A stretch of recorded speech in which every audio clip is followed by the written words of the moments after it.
ጤና ይስጥልን የገበያ ሚዲያ ተከታታዮቻችን እንደምን ቆይታችኋል? የመጋቢት 7 ቀን 2018 ዓ.ም ዕለታዊ ዜናችንን ይዘንላችሁ ቀርበናል። በያላችሁበት ሆናችሁ እንድትከታተሉን እንጋብዛችኋለን። አዳዲስና ወቅታዊ ከሀገር ውስጥ እንዲሁም ከውጭ እየተሰሙ ያሉ መረጃዎችን በዜና ዘገባችን ላይ አካተናል። የዛሬው ዜና ዘገባችንን ስፖንሰር ያደረገልን አጋራችን ደግሞ የሮሃ ፎሬክስ ቢሮ ነው። የሮሃ ፎሬክስ ቢሮን የዕለቱን የውጭ ምንዛሬ ተመን በዜና ዘገባችን ላይ የምናሳውቃችሁ ይሆናል። በቅድሚያም አርዕስቶችን ጠቅላይ ሚኒስትር አብይ አህመድ በነዳጅ አጠቃቀም ዙሪያ ማሳሰቢያ ሰጡ። በዚህ ማሳሰቢያም በርካታ ጉዳዮችን አንስተዋል። ሙሉ መረጃውን የምናጋራችሁ ይሆናል። ከውጪ በመካከለኛው ምስራቅ ተቀስቅሶ በቀጠለው መጠነ ሰፊ ጦርነት የኢራን እስላማዊ አብዮታዊ ዘብ ሲጄል የተሰኘውን እጅግ ዘመናዊ የባላስቲክ ሚሳኤል ለመጀመሪያ ጊዜ በጦርነት ላይ ማዋሉን አስታውቋል። ይህ ሚሳኤል በሁለት ደረጃዎች የሚከፈልና በጠንካራ ነዳጅ የሚሰራ በመሆኑ በፈሳሽ ነዳጅ ከሚንቀሳቀሱ ሚሳኤሎች በተለየ በከፍተኛ ፍጥነት ለተኩስ ዝግጁ መሆኑም ተነግሯል። በዝርዝር እናጋራችኋለን። የአሜሪካው ፕሬዝዳንት ዶናልድ ትራምፕ የሰሜን አትላንቲክ ጦር ቃል ኪዳን ድርጅት ወይም ኔቶ አባል ሀገራት በኢራንና በእስራኤል መካከል እየተካሄደ ባለው ጦርነት አሜሪካን የማይደግፉ ከሆነ የድርጅቱ ወደፊት እጣ ፈንታ እጅግ የከፋ ሊሆን እንደሚችል በማስጠንቀቅ ጥብቅ መልእክት አስተላልፈዋል። የምትሰሙት ይሆናል።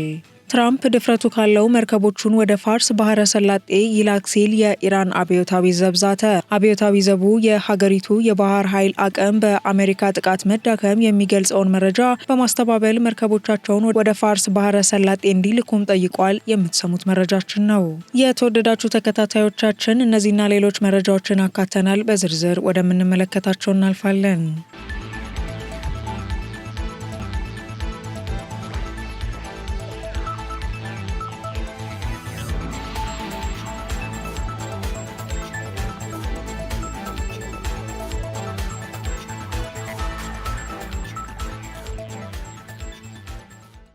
ጠቅላይ ሚኒስትር ዶክተር አብይ አህመድ በነዳጅ አጠቃቀም ዙሪያ በዛሬው ዕለት ማሳሰቢያ ሰጡ። ነዳጅን በቁጠባና ለመሰረታዊ ነገሮች ቅድሚያ በመስጠት መጠቀም እንደሚጠበቅ ጠቅላይ ሚኒስትር አብይ አህመድ በዛሬው ዕለት አሳስበዋል። ጠቅላይ ሚኒስትሩ ይህንን ማሳሰቢያ የሰጡት በማህበራዊ ድረገጻቸው ባሰፈሩት መልእክት ሲሆን በመካከለኛው ምስራቅ በተፈጠረው ቀውስ የተነሳ ነዳጅ ገዝተው የሚጠቀሙ ሀገሮች እንደ ልብ ለማግኘት እየተቸገሩ እንደሆነ ገልጸዋል። ጠቅላይ ሚኒስትሩ ችግሩ ተፈቶ ወደ መደበኛው የነዳጅ አቅርቦት ስርዓት እስኪመለስ ድረስ ነዳጅን በቁጠባና ለመሰረታዊ ነገሮች ቅድሚያ በመስጠት መጠቀም እንደሚገባ አስፍረዋል። በዚህም የነዳጅ አከፋፋዮች፣ ማደያዎችና ተጠቃሚዎች ነዳጅን በቁጠባ ለመሰረታዊ ነገሮች ቅድሚያ በመስጠት ሁሉም በኃላፊነት ስሜት እንዲጠቀም ሲሉ አሳስበዋል። በአሜሪካ እስራኤልና በኢራን መካከል እየተካሄደ ያለው ጦርነት በዓለም የነዳጅ ገበያ ላይ በታሪክ ታይቶ የማይታወቅ መስተጓጎል መፍጠሩን ተከትሎ የነዳጅ ዋጋ ከፍተኛ ጭማሪ ማሳየቱ ይታወቃል። በዚህም የንግድና ቀጠናዊ ትስስር ሚኒስቴር ከመጋቢት 1 ቀን 2018 ዓ.ም ጀምሮ ተግባራዊ የሚሆን የነዳጅ ምርቶች የችርቻሮ መሸጫ ዋጋ ማሻሻያ ማድረጉ ይታወሳል።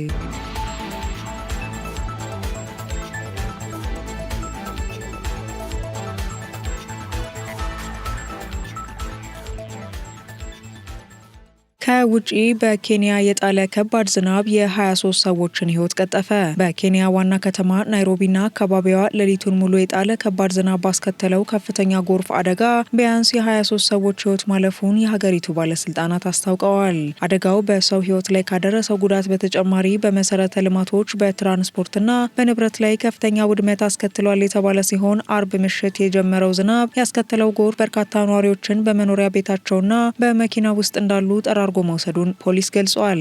ከአደጋው 30 የሚሆኑ ሰዎች በህይወት መትረፍ የቻሉ ሲሆን የኬንያ መከላከያ ሰራዊት በመኪናዎች ውስጥ ተከበው የነበሩ ሰዎችን ለማዳንና መንገዶችን ለማጽዳት በስፋት ተሰማርቷል። የናይሮቢ ወንዝ ሞልቶ ዳርቻውን በመጣሱ በከተማ ዋና ዋና መንገዶች ማለትም በሞምባሳ በአሁሩና በኪሪያጋ ጎዳናዎች ላይ ከፍተኛ የትራፊክ መስተጓጎል የተፈጠረ ሲሆን በአየር ትራንስፖርቱን በኩል በአደጋው ወደ ናይሮቢ ሊያርፉ የነበሩ በርካታ አውሮፕላኖች መዳረሻቸውን በመቀየር ወደ ባህር ዳርቻዋ ከተማ ሞምባሳ እንዲያርፉ ተደርጓል። የኬንያ ሜትሮሎጂ መስሪያ ቤት ቀደም ብሎ ተመሳሳይ ማስጠንቀቂያ ሰጥቶ የነበረ ሲሆን እስከ ቀጣዩ ሳምንት ድረስ በሀገሪቱ ማዕከላዊ ከፍታ ቦታዎችና በባህር ዳርቻ አካባቢዎች ከባድ ዝናብ ሊቀጥል እንደሚችልና የወንዞች ሙላት ሊጨምር ስለሚችል ነዋሪዎች ጥንቃቄ እንዲያደርጉ አሳስበዋል። ባለፈው ዓመትም በኬንያና ጎረቤት ሀገር ታንዛኒያ በደረሰ መሰል የጎርፍና መሬት መንሸራተት አደጋ በመቶዎች የሚቆጠሩ ሰዎች ለህልፈት መዳረጋቸው የሚታወስ ነው።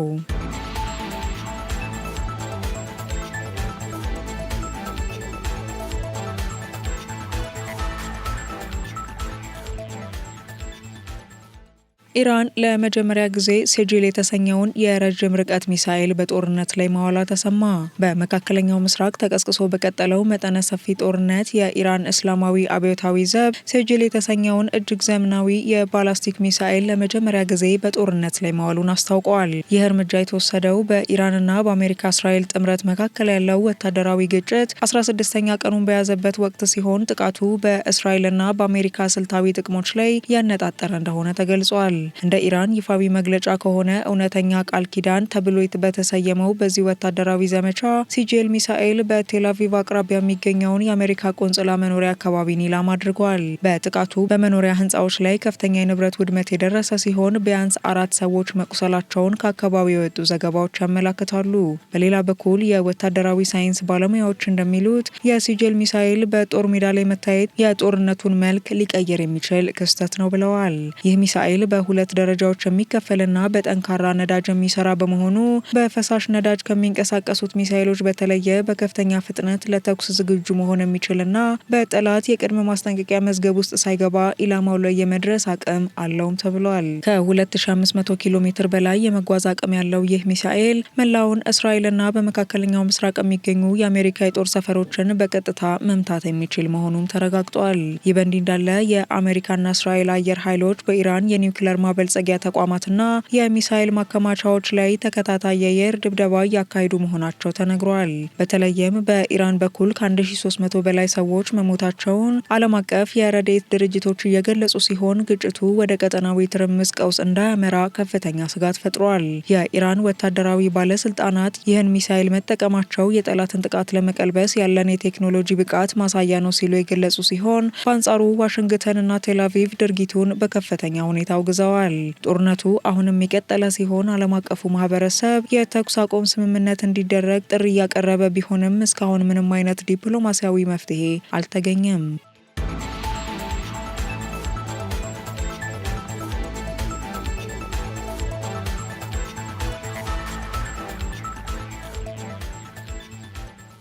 ዩናይትድ ኪንግደም በኢራን ላይ የሚሰነዘረውን ጥቃት ባትቀላቀልም ራሴን የመከላከል መብቴ የተጠበቀ ነው አለች። የታላቋ ብሪታንያ መንግስት በኢራን ላይ የተካሄደ ባለው ቀጥተኛ ወታደራዊ ጥቃት ውስጥ እጃቸው አለመኖሩን በይፋ አስታውቀዋል። ይሁን እንጂ በክልሉ የሚገኙ የብሪታንያ ጥቅሞችንና የአጋር ሀገራትን ደህንነት ለመጠበቅ የመከላከያ እርምጃዎችን መውሰዳቸውን እንደሚቀጥሉ ገልጸዋል። ጠቅላይ ሚኒስትር ኬር ስታርመር ዛሬ በሰጡት መግለጫ ዩናይትድ ኪንግደም በኢራን ላይ በሚሰነዘሩ የአየር ጥቃት ላይ በቀጥታ ተሳትፎ ባታደርግም የሀገሪቱ አየር ኃይል ከኢራን የሚተኮሱ ድሮኖችንና ሚሳይሎችን የመጥለፍ ስራ እያከናወነ መሆኑን አረጋግጠዋል። የብሪታንያ ጦር በኢራን የሚሰነዘሩ ጥቃቶችን ለማምከንና በክልሉ የሚገኙ የብሪታንያ ዜጎችን ደህንነት ለመጠበቅ ከፍተኛ ጥንቃቄ እያደረገ ይገኛል ተብሏል። በሌላ በኩል በቆጵሮስ የሚገኙ የብሪታንያ የጦር ሰፈሮች ለአሜሪካና ለአጋር ኃይሎች ክፍት የተደረጉ ለመከላከያ ዓላማዎች ብቻ እንደሆነም ተገልጿል። ብሪታንያ በቀጠናው ሰላም እንዲወርድና ግጭቱ እንዳይባባስ ግፊት እያደረገች ቢሆንም ማንኛውም በሉዓላዊነቷ ላይ የሚመጣን ጥቃት ግን እንደማትታገስ አስታውቃለች። ይህ እርምጃ የመጣው በኢራንና በአካባቢው ሀገራት መካከል ያለው ውጥረት በከፍተኛ ሁኔታ በጨመረበት ወቅት ነው። የብሪታንያ መከላከያ ሚኒስቴር ሁኔታውን በቅርበት እየተከታተለ ሲሆን አስፈላጊ ሆኖ ከተገኘ ተጨማሪ የመከላከያ ኃይል ወደ አካባቢው እንደሚልክም ፍንጭ ሰጥቷል።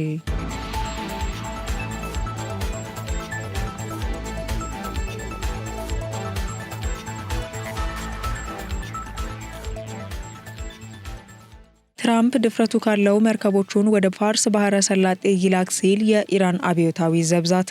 የኢራን አብዮታዊ ዘብ ቃል አቀባይ አሊ መሐመድ ናይኒ የሀገሪቱ የባህር ኃይል አቅም በአሜሪካ ጥቃት መዳከሙን የሚገልጸውን መረጃ በማስተባበል ፕሬዚዳንት ዶናልድ ትራምፕ ድፍረቱ ካላቸው መርከቦቻቸውን ወደ ፋርስ ባህረ ሰላጤ እንዲልኩ ጠይቀዋል። ቃል አቀባዩ ዛሬ በሰጡት መግለጫ አሜሪካ የኢራንን የባህር ኃይል አዳክም ያለው በማለት የምታሰራጨው መረጃ ከእውነት የራቀ መሆኑን ገልጸው የቴህራን ወታደራዊ አቅም አሁንም በከፍተኛ ቁመና ላይ እንደሚገኝ አስታውቀዋል። በተጨማሪም ትራምፕ የኢራንን የባህር ኃይል ደምስሻለው ካለና ድፍረቱ ካለው መርከቦቹን ወደ ፋርስ ባህረ ሰላጤ ይላክ ያኔ እውነታውን ያየዋል ሲሉም ዝተዋል። ኢራን አሁን ላይ የተጠቀመችባቸው ያሉ ሚሳይሎች ከ10 ዓመታት በፊት የተከማቹ መሆናቸውን የጠቆሙት ቃል አቀባዩ ባለፈው ሰኔ ወር ከተካሄደው የ12 ቀናት ጦርነት በኋላ ያዘጋጇቸው ዘመናዊ ሚሳይሎች እስካሁን ለጥቃት እንዳልዋሉና በተጠንቀቅ ላይ እንደሚገኙ ገልጸዋል።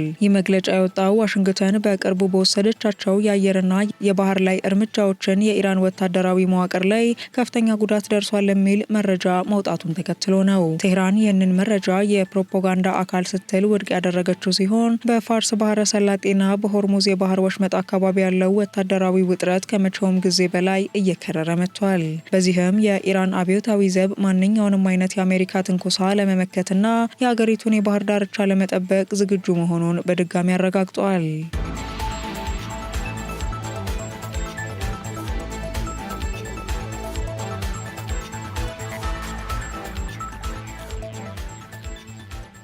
ትራምፕ ለኔቶ አባላት ጠንከር ያለ ማስጠንቀቂያ ሰጡ። የአሜሪካው ፕሬዝዳንት ዶናልድ ትራምፕ የሰሜን አትላንቲክ ጦር ቃል ኪዳን ድርጅት ኔቶ አባል ሀገራት በኢራንና በእስራኤል መካከል እየተካሄደ ባለው ጦርነት አሜሪካን የማይደግፉ ከሆነ የድርጅቱ የወደፊት እጣ ፈንታ እጅግ የከፋ ሊሆን እንደሚችል በማስጠንቀቅ ጥብቅ መልእክት አስተላልፈዋል። ፕሬዝዳንቱ ትናንት እሁድ ከፋይናንሻል ታይምስ ጋር ባደረጉት ቃለ ምልልስ እንደገለጹት በተለይም በኢራን ተዘግቶ የሚገኘውና ለዓለም የነዳጅ ንግድ ቁልፍ የሆነውን ሆርሙዝ ወሽመጥ ለመክፈት አጋር ሀገራቱ ወታደራዊ ድጋፍ እንዲያደርጉ ጠይቀዋል። ትራምፕ አክለውም የዚህ የንግድ መስመር ተጠቃሚ የሆኑ ሀገራት ለደህንነቱ ጥበቃ የበኩላቸውን አስተዋጽኦ ማበርከት አለባቸው፣ ይህ ካልሆነ ግን ለኔቶ የሚሰጠው ምላሽ አሉታዊ ይሆናል ብለዋል። በተለይም ፕሬዝዳንቱ የብሪታንያው ጠቅላይ ሚኒስትር ኬር ስታርመር የባህር ኃይል መርከቦችን ለመላክ መዘግየታቸውን በምሳሌነት በማንሳት ኔቶ ባለአንድ አቅጣጫ መንገድ እየሆነ መምጣቱንም ወቅሰዋል። አሜሪካ ለዩክሬንና ለሌሎች አጋሮቿ ስትከላከል መቆየቷን ያስታወሱት ትራምፕ አሁን ግን አጋሮቹ አሜሪካ ለምትመራው ወታደራዊ ዘመቻ ፈጣን ምላሽ አለመስጠታቸው ተቀባይነት እንደሌለው ገልጸዋል። ይህ በእንዲህ እንዳለ ትራምፕ በጉዳዩ ላይ ከቻይናው ፕሬዝዳንት ሺጂፒንግ ጋር የሚያደርጉትን ቀጠሮ ሊያራዝሙ እንደሚችሉ ፍንጭ ሰጥተዋል ተብሏል። ቻይና 90% ነዳጇን የምታገኘው በዚህ ወሽመጥ በኩል መሆኑን የጠቀሱት ፕሬዝዳንቱ ቤጂንግ መስመሩን ለማስከፈት ግልጽ አቋም እንድትይዝ ግፊት እያደረጉ ይገኛሉ። ባለፈው የሰኔ ወር በሄግ በተካሄደው የኔቶ ጉባኤ ላይ አባል ሀገራቱ የመከላከያ ወጫቸውን ከጠቅላላ የሀገር ውስጥ ምርት ወደ 5% ለማሳደግ ስምምነት ላይ መድረሳቸው ይታወሳል። ይሁን እንጂ አሁን የተፈጠረው ቀውስ አባል ሀገራቱ ለጋራ ደህንነት ያላቸውን ቁርጠኝነት የሚፈትን እንደሆነ ተናግሯል። ጃፓንና አውስትራሊያ እስካሁን ወደ አካባቢው የጦር መርከቦችን ለመላክ እቅድ እንደሌላቸው መግለጻቸው ይታወቃል።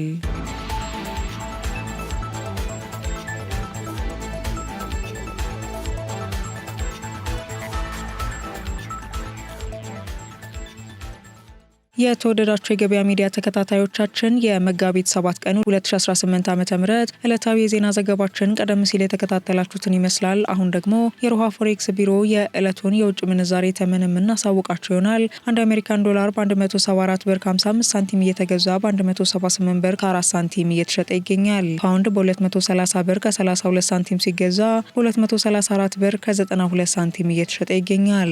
ዩሮ በ200 ብር ከ28 ሳንቲም ሲገዛ በ204 ብር ከ28 ሳንቲም እየተሸጠ ይገኛል። ስዊስ ፍራንክ በ220 ብር ከ55 ሳንቲም ሲገዛ በ224 ብር ከ96 ሳንቲም እየተሸጠ ይገኛል። ድርሃም በ47 ብር ከ30 ሳንቲም ሲገዛ በ48 ብር ከ24 ሳንቲም እየተሸጠ ይገኛል። የሳውዲ አረቢያው ሪያል በ46 ብር ከ55 ሳንቲም ሲገዛ በ47 ብር ከ48 ሳንቲም እየተሸጠ ይገኛል። የቻይናው ዩሃን በ23 ብር ከ77 ሳንቲም ሲገዛ በ24 ብር ከ24 ሳንቲም እየተሸጠ ይገኛል። የካናዳ ዶላር በ123 ብር ከ50 ሳንቲም ሲገዛ 126 ብር ከ97 ሳንቲም እየተሸጠ ይገኛል።